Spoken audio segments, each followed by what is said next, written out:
السلام علیکم ورحمۃ اللہ وبرکاتہ۔ معزز ناظرین و سامعین، آج کے اس نشست میں ہم آپ کے سامنے نہ کوئی وظیفہ بیان کریں گے، نہ کوئی تسبیح بیان کریں گے، نہ کوئی چلے کا ذکر کریں گے، نہ کوئی کڑا، نہ دھاگا، نہ چھلا، کسی قسم کی کوئی اس طرح کی چیز بیان نہیں کریں گے۔ آج صرف اور صرف ایک عمل، اور اس ایک عمل سے آپ کو کیا انعامات ملیں گے؟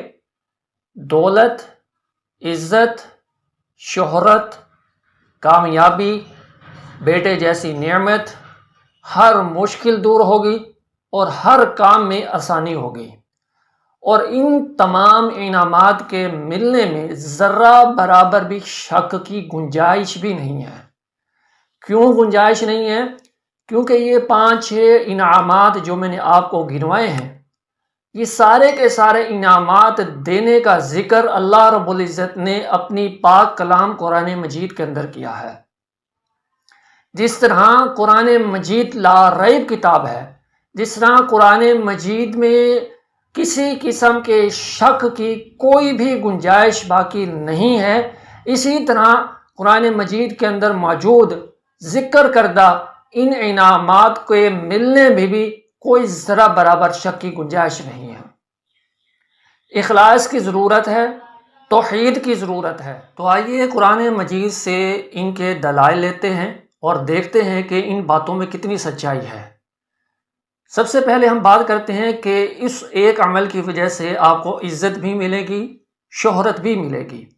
آئیے قرآن مجید میں اللہ تعالیٰ ارشاد فرماتے ہیں، حوالہ آپ سکرین پر دیکھتے جائیے، ان اکرمکم عند اللہ اتقاکم، بے شک اللہ تبارک و تعالیٰ کے ہاں عزت اور شہرت کس سے ملے گی؟ تقوی کی وجہ سے ملے گی، اللہ کے خوف اور ڈر کی وجہ سے ملے گی۔ جی ناظرین، یہ ایک ایسا زبردست قسم کا عمل ہے، جو شخص اس کو اپنا لے گا اس کو عزت، دولت، شہرت، پیسہ، رزق، اور رزق بھی ایسی جگہ سے ملے گا کہ اللہ تعالیٰ فرماتے ہیں کہ وہ سوچ بھی نہیں سکتا، اس کے گمان میں بھی نہیں ہوگا۔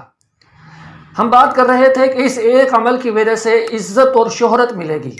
قرآن مجید کی آیت تو آپ نے سماعت فرما لی کہ ان اکرمکم عند اللہ اتقاکم، اللہ کے ہاں سب سے زیادہ عزت اس شخص کو ملے گی کہ جو تقوی اختیار کرنے والا ہے۔ صحیح بخاری کے اندر حدیث ہے، رسول اللہ صلی اللہ علیہ وسلم سے پوچھا گیا کہ اللہ کے نبی صلی اللہ علیہ وسلم یہ بتائیے کہ سب سے زیادہ عزت والا کون ہے، معزز کون ہے، شریف کون ہے؟ امام کائنات صلی اللہ علیہ وسلم نے نبوت والی زبان سے ارشاد فرمایا کہ سب سے زیادہ عزت والا وہ شخص ہے جو اللہ تبارک و تعالیٰ کا سب سے زیادہ تقوی رکھنے والا ہے۔ اللہ کا خوف جس دل میں سب سے زیادہ ہے وہ سب سے زیادہ عزت والا ہے۔ تو معلوم ہوا اس عمل کی وجہ سے اللہ تبارک و تعالیٰ عزت عطا فرماتے ہیں اور شہرت بھی عطا فرماتے ہیں۔ دوسرا انعام دولت، برکتوں والا رزق، اور ایسا رزق ایسی جگہ سے ملے گا کہ بندہ سوچ بھی نہیں سکتا، اس کے وہم و گمان میں یہ سوچ آ ہی نہیں سکتی، ایسی سی جگہ سے اللہ رزق عطا فرمائیں گے۔ آج تو حال یہ ہے کہ بندہ سوچ سوچ کے پریشان ہے کہ کیسے کمائیں، کہاں سے کمائیں، کس طرح کریں۔ لیکن اگر یہ عمل اپنا لیں تو اللہ رب العزت ایسی جگہ سے رزق دیتے ہیں کہ بندے کی سوچ و گمان میں بھی نہیں رہتا۔ اللہ تعالیٰ قرآن میں فرماتے ہیں وَمَن يَتَّقِ اللَّهَ يَجْعَل لَّهُ مَخْرَجًا وَيَرْزُقْهُ مِنْ حَيْثُ لَا يَحْتَسِبُ، کہ جو اللہ کا تقوی اختیار کر لیتے ہیں اللہ تعالیٰ ان کو مشکلات سے نکال دیتے ہیں اور ان کو ایسی جگہ سے بھی رزق عطا فرماتے ہیں کہ وہ سوچ ہی نہیں سکتے، ان کے گمان ہی نہیں جا سکتا۔ اور دوسرے مقام پر اللہ تعالیٰ فرماتے ہیں وَلَوْ أَنَّ أَهْلَ الْقُرَىٰ آمنوا واتقوا لفتحنا علیہم برکات من السماء والارض، کہ اگر یہ بستی والے اللہ کا تقوی اختیار کر لیں تو اللہ تبارک و تعالی زمین و آسمان کے سارے رزق کے دروازوں کو کھول دیں گے۔ زمین بھی آپ کے لیے رزق نکالے گی، آسمان سے آپ کے لیے رزق نکلے گا۔ اللہ تبارک و تعالی ایسا بے بہا رزق عطا فرمائیں گے جس سے آپ اکثر دیکھتے ہیں لکھا ہوتا ہے 100 کروڑ کی بھی ضرورت ہوگی تو اللہ تعالیٰ پوری فرما دیں گے۔ تیسرا انعام اس دنیا کے اندر یہ ملے گا جو ہر شخص چاہتا ہے۔ ہر شخص چاہتا ہے کہ اس کو کامیابیاں مل جائیں۔ اسٹوڈنٹس چاہتے ہیں امتحانوں میں کامیابی ملے، ماں باپ چاہتے ہیں کہ اپنے بچوں کی تربیت کرنے میں کامیاب ہو جائیں، کاروبار میں کامیاب ہو جائیں، یا کسی مقدمے میں پھنسے ہیں اس سے نکلنے کے لیے ہمارے لیے کامیابی مل جائے۔ تو یہ دنیا کی جتنی بھی کامیابیاں ہیں، آخرت کی جتنی بھی کامیابیاں ہیں، ساری کی ساری اللہ تبارک تعالیٰ عنایت فرما دیں گے۔ اللہ قرآن میں فرماتے ہیں وَاتَّقُوا اللَّهَ لَعَلَّكُمْ تُفْلِحُونَ کہ تقوی تم اختیار کرو، تمہیں ساری کی ساری فلاح و کامیابی اللہ تبارک تعالیٰ عنایت فرما دیں گے۔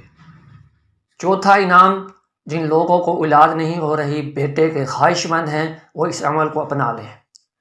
کیا اللہ تعالیٰ قرآن میں فرماتے ہیں سورہ نوح کے اندر فَقُلْتُ اسْتَغْفِرُوا رَبَّكُمْ إِنَّهُ كَانَ غَفَّارًا يُرْسِلِ السَّمَاءَ عَلَيْكُمْ مِدْرَارًا وَيُمْدِدْكُمْ بِأَمْوَالٍ وَبَنِينَ وَيَجْعَلْ لَكُمْ جَنَّاتٍ وَيَجْعَلْ لَكُمْ أَنْهَارًا۔ ویسے تو اس آیت کے اندر اللہ تبارک تعالیٰ نے اور بھی بہت سی چیزوں کا ذکر کیا ہے، میں اپنے ٹاپک کے حساب سے بتا رہا ہوں۔ فرمایا کہ تم اللہ تبارک و تعالیٰ سے کثرت کے ساتھ استغفار کرو، معافیاں مانگو، تقوی اختیار کر لو، تو اللہ تبارک و تعالیٰ تمہیں نیک بیٹے عطا فرمائیں گے۔ اللہ تعالیٰ بیٹوں جیسی نعمت عطا فرمائیں گے۔ تو بیٹے لینے کے لیے بھی یہی عمل ہے کہ اللہ کا خوف اور ڈر اس دل کے اندر پیدا کر لیں۔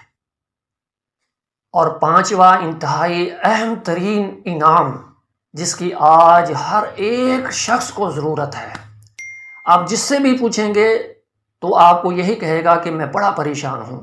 مشکلات سے، پریشانیوں سے، دکھ سے، ٹینشنوں سے نکلنے کے لیے اور پھر آسان راستوں کی طرف چلنے کے لیے اللہ ایسی رہنمائی عنایت فرماتے ہیں کہ واہ کیا بات ہے، اس کی کوئی مثال ہی نہیں مل سکتی۔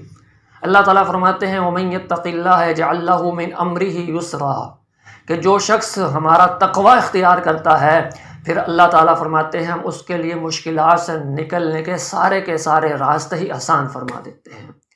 تمہارا کام تقوی اختیار کرنا ہے، تمہاری زندگی کی ساری پرابلم کو دور کر کے تمہیں سیدھے راستے کی طرف، آسان راستے کی طرف، کامیاب راستے کی طرف چلا دینا، آسانی ہے تمہاری زندگی میں کر دینا، تمہاری زندگی میں خوشیاں کر دینا، یہ رب العالمین کا کام ہے۔ تو اس ایک عمل کی وجہ سے نہ آپ کو میں نے وظیفہ بتایا، نہ تسبیح بتائی، نہ چلا بتایا، نہ کڑا، نہ دھاگا، نہ کسی پیر کے پاس آپ کو جانے کی ضرورت ہے، نہ کسی بزرگ کے پاس جانے کی ضرورت ہے۔ یہ ایک عمل اپنی زندگی میں شامل کر لیں، انشاءاللہ دنیا جہاں کی ساری کامیابیاں آپ کو ملیں گی۔ اب آخر میں یہ بھی سن لیں کہ تقوی کہتے کسے، اپنائیں کہ کب، جب پتہ ہوگا کہ تقوی کسے کہتے ہیں۔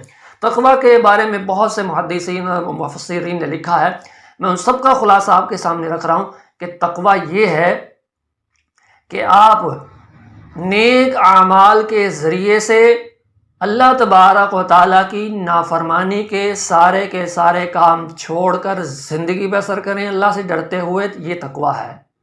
اور ایک تقوی کی تعریف یہ بھی ہے کہ جیسے آپ ایک خاردار کانٹے دار جھاڑی سے گزر رہے ہوتے ہیں تو اپنے آپ کو کیسے سمیٹ کے گزرتے ہیں کہ کوئی کانٹا نہ لگ جائے، کپڑوں میں نہ پھنس جائے۔ بس اس دنیا کی زندگی میں اللہ کی معصیت، اللہ کی نافرمانی سے، گناہوں سے اپنے آپ کو ایسے بچا کے نکلنا ہے، یہ تقوی ہے۔ اور جس میں یہ چیز آ گئی انشاءاللہ اس کی زندگی کے تمام بیڑے ہی پار ہو جائیں گے۔ اللہ تعالیٰ ہمیں عمل کی توفیق نصیب فرمائے، آمین ثم آمین۔ ہمارے اس چینل پر اسلامی روحانی وظائف، آپ کے دینی مسائل کا حل اور اس کے علاوہ اسلامی معلومات کے حوالے سے جتنے بھی عنوانات ہیں سب پر ہی انشاءاللہ العزیز ویڈیوز اپلوڈ کی جائیں گی۔ تو آپ سب سے گزارش ہے کہ اس چینل کو سبسکرائب کر لیں اور ویڈیو کو صدقہ جاریہ سمجھ کر دوسرے لوگوں تک شیئر کر دیں۔ اللہ تعالی ہم سب کا حامی و ناصر ہو۔ السلام علیکم ورحمۃ اللہ وبرکاتہ۔